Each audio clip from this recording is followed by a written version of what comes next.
All right, everybody, we're now going to go for a ride in our 2010 Chevy Corvette LS3 engine with a nice baby blue, aqua blue with a black and tan interior combo. As you do know, most of these Corvettes come with about around 400 horsepower. This one's basically all stock.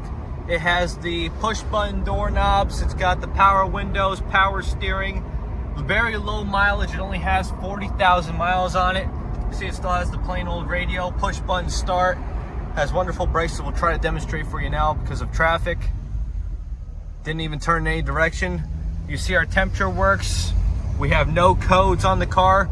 This is a sport coupe, as I will mention, so it does have the pull off top edition. I don't know if you can really see that, but it will be inside the pictures. Very, not fast, but smooth cruising down the road, especially with the bigger wheels on it. You don't really have a rubbing stance, but you have a very just straight go, especially when it comes to these newer cars. And yeah, they're built to drive. Anyway, we're gonna get her turned around, put her on the lift. Let's take a look at the underneath. Stay tuned.